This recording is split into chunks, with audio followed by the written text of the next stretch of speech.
Bom dia e a paz do Senhor. Estou aqui eu de volta,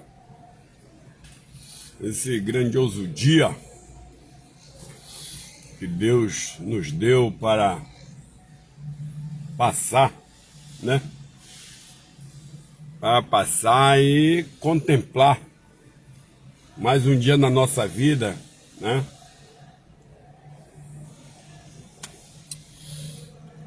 Que a gente possa depois dizer assim: até aqui o Senhor nos ajudou. Até aqui o Senhor nos trouxe, nos deu paz, harmonia, nos deu saúde, nos deu livramento, no- nos livrou dos homens perversos, dos homens maus que estão aí, né? Ainda agora eu vinha comentando com a minha esposa sobre a perversidade do homem, e uma coisa que a gente ainda não tinha percebido é que, engraçado, que para os homens poderosos que comandam o país, querem comandar a nação mais do que o próprio líder maior, são homens maus. O que eles querem para o Brasil é crise. Nós saímos de uma crise, de uma pandemia, mas eles querem de novo essa pandemia aí, sabe? Porque eles tinham uma garantia que o lado deles quer governar o país, que pela honra e a glória do Senhor não vai ser, porque Deus é misericordioso, Deus é poderoso. Naquele dia que Jesus chegou na frente do túmulo de Lázaro,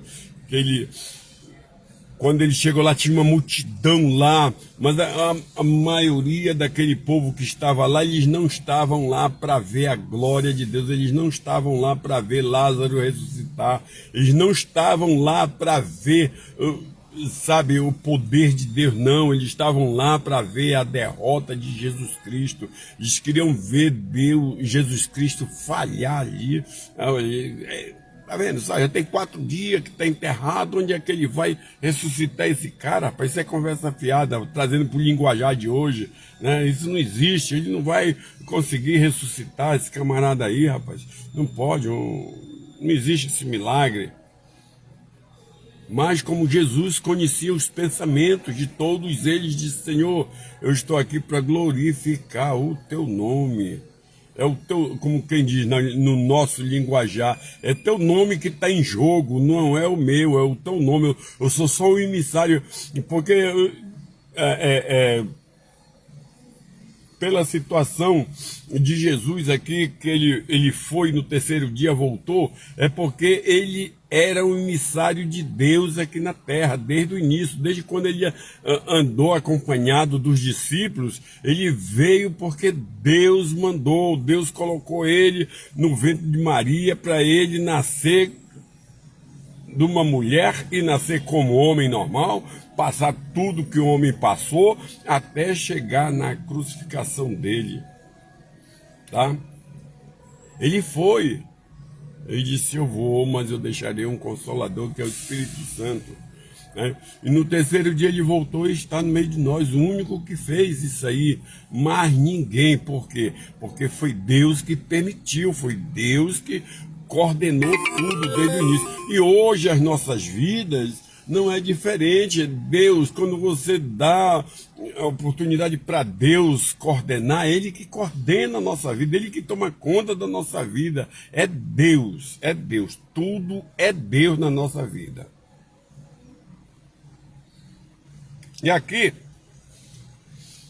agora, nesse momento que nós estamos, um dia da eleição,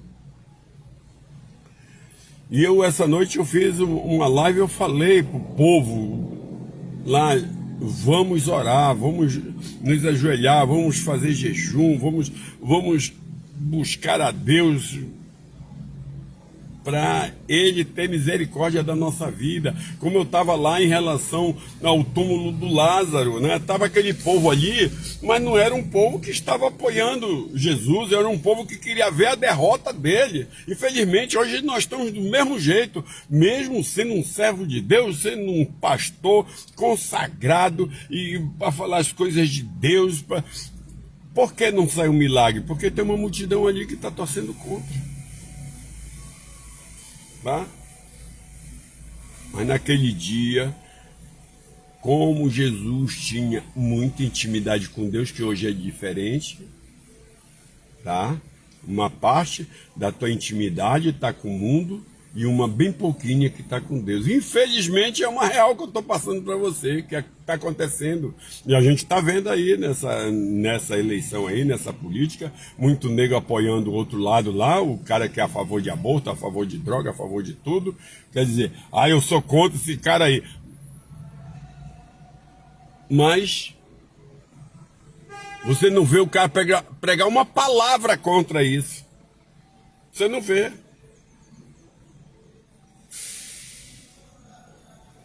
Quando nós queremos alguma coisa de Deus, Deus ele quer ver você falar, você clamar o nome dele e pedir ajuda para ele, como se diz no linguajar popular, buscar ele em espírito e em verdade. Hoje não é diferente, você não vê os pastores falando isso no púlpito, principalmente aqui no estado do Pará, que eu estou no estado do Pará. Pastorzão que governa igrejas grandes, aí, grandes igrejas, grandes congregações, tu não vê ele falar, dizer, gente, vamos... Eu não digo para ele falar em política no púlpito, mas pelo menos dizer, gente, vão votar com consciência, vão... Não. Olha, porque o fulano me deu um terreno para mim construir outra igreja, e o outro de lá não, porque ele me deu tanto em grana para comprar isso, aquilo outro para a igreja. Isso é papo furado, não é para a igreja não, rapaz. Ele está olhando para o próprio umbigo e está usando o povo como massa de manobra. Só que Deus está atento para isso. É como eu disse essa noite no Retiro, uma vírgula. Esses camaradas vão pagar o preço. Vão pagar o preço, porque Deus não deixa, como diz o linguajar popular, Deus não deixa barato, não. Vão pagar o preço. Preste bem atenção. Irmão Paulo, o senhor está desejando que o camarada... Sim, estou desejando que ele pague o preço. Para os outros ver, para não cair na mesma armadilha como esses caras estão caindo, com a ambição de dinheiro, ambição de coisas. A palavra de Deus lá em Mateus 6,33 diz: buscar em primeiro lugar o reino de Deus e a sua justiça. Os caras estão buscando coisas, que é o final do versículo. Estão querendo só coisas, mas para eles. É por isso que eu não tenho pena. Quando estiverem pagando o preço, eu não vou ter peninha, não. Eu não vou ter peninha, não. Eu não vou também acusar, mas vou lembrar desse dia de hoje que eu estou falando, que vai ser guardado no meu computador, e vou lembrar disso aí, que eu falei. Eu vou puxar minha mulher, olha, vem cá, tá vendo? Só nesse dia que eu falei, tá aí, olha. Hoje estão pagando o preço. Que às vezes você diz... olha, o fulano não era para ter acontecido isso com ele.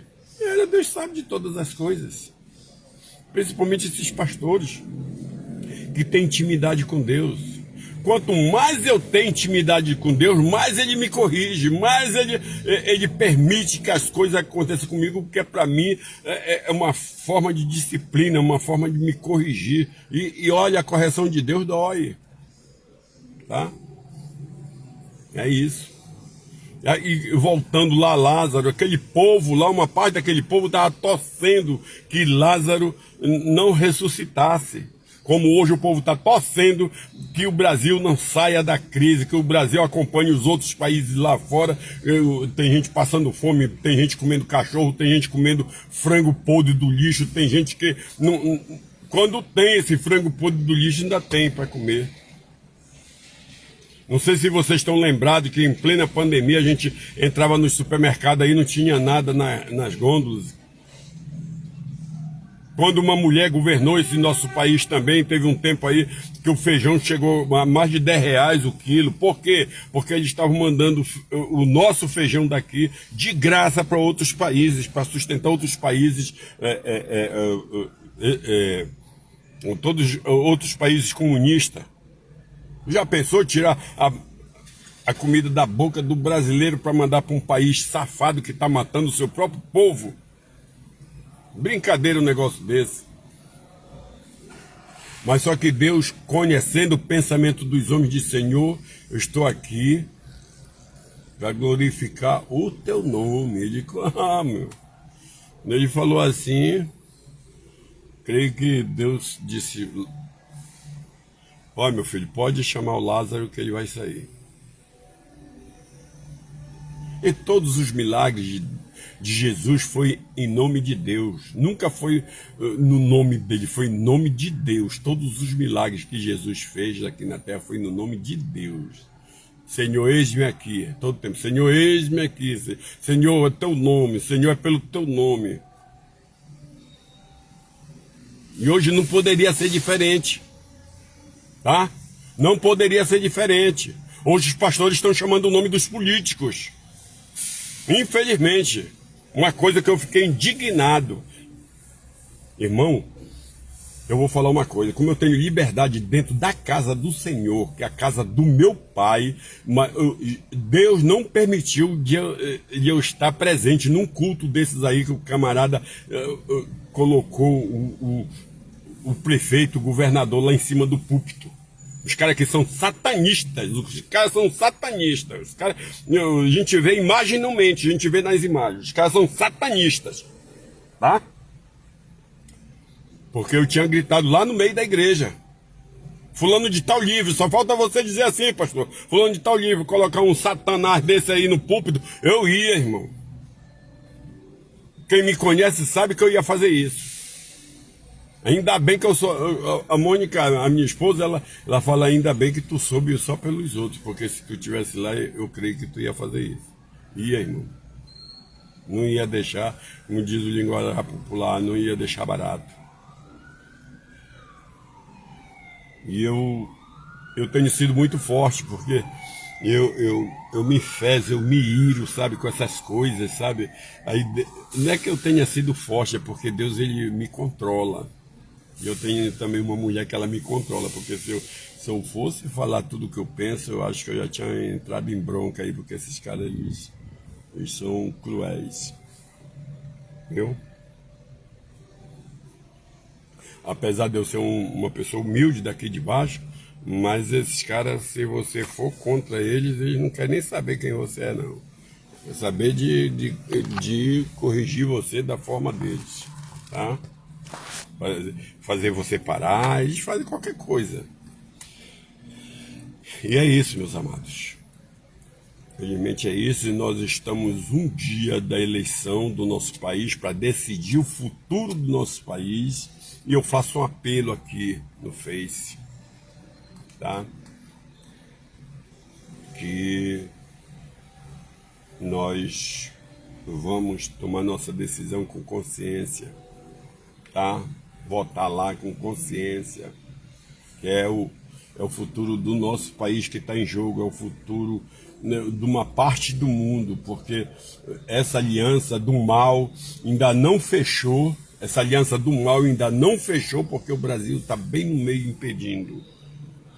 E o Brasil é um dos países mais importantes do mundo, é um dos países mais importantes do mundo, que é o celeiro. Tá? O Brasil é o celeiro do pão alimento para matar nossa fome, e do pão espiritual para matar nossa ansiedade de justiça, do espírito. É o Brasil. Se conscientize disso, pense na hora de votar, em quem você está votando, o que você está fazendo naquele momento ali. É isso que eu falo para você. Para não ficar só nas minhas palavras, digo aqui, olha, aqui em Salmo 119, 33 e 34, viu? 33 e 34 diz: ensina-me, Senhor, o caminho dos teus decretos e os seguirei até ao fim. Dai-me entendimento e guardarei a tua lei de todo o coração e cumprirei. Guia-me pela vereda dos teus mandamentos, pois nela me comprazo. A pessoa, se todo mundo fosse à risca do que você está falando, Para finalizar essa live, eu coloquei um texto aqui que eu mesmo, da minha autoria que diz assim: para o caminho eu quero luz, para a alma força, para o coração fé, para as lutas esperanças, para o amanhã confiança, para o tempo paciência e para a minha vida Deus. Ponha Deus no início e Ele cuidará do fim.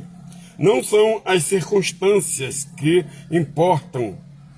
O importante é Deus dentro das circunstâncias. A gratidão leva o seu coração para mais próximo de Deus, nosso Senhor Jesus Cristo. E um bom dia, agradeço a você que ficou aí ouvindo e assistindo essa live. Eu agradeço a você grandemente, tá? Se você quiser dar uma curtição, fazer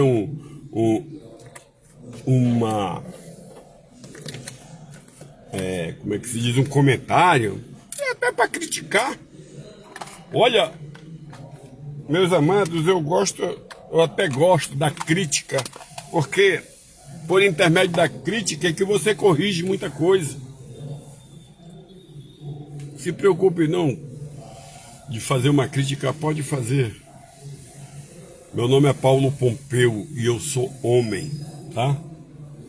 Eu tenho um exemplo muito grande da Bíblia, chama-se Davi, um homem da Bíblia. Você sabe que Davi ele teve N falhas, né? Mas ele começou pelo melhor, tendo uma vitória, derrubando um gigante. Aí ele entrou na simpatia do Papai do Céu, direto. Eu sou melhor do que Davi? Mas Davi deixou de ser segundo o coração de Deus? Não. Acho que eu com Davi nós estamos assim, ó, porque eu peco muito. Nós somos pecadores.